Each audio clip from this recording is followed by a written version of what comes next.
រៀមចង់ជួបចោចារៀបរាប់ប្រាប់អូនថាស្នេហាបងស្មោះស្រី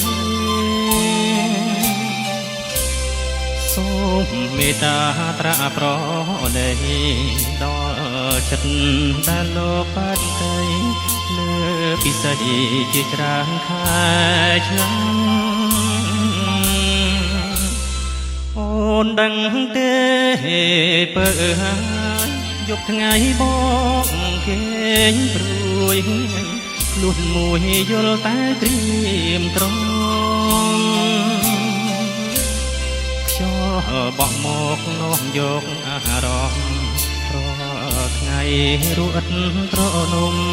ទ្រួរំដំព្រៀមកំសោកសាសូមឆ្លើយប្រាប់ផងឆ្លើយមកលួនឡងឲ្យបងអស់ក្តីសង្ការ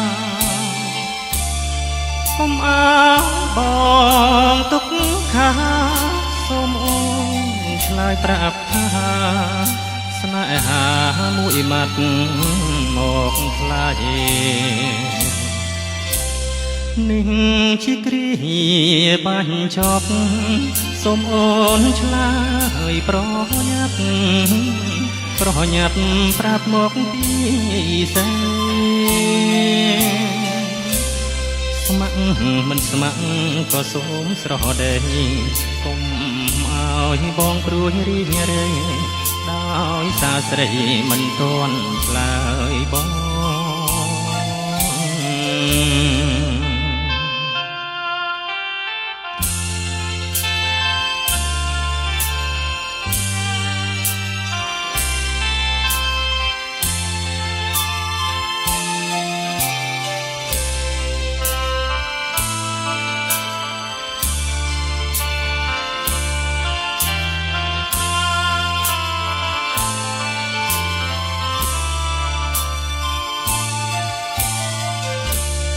សូម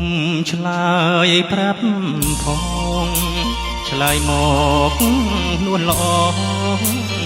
ឲ្យបងអស់ក្តីសង្ការកុំឲ្យបងទុកខាសូមអូនឆ្លើយប្រាប់ថា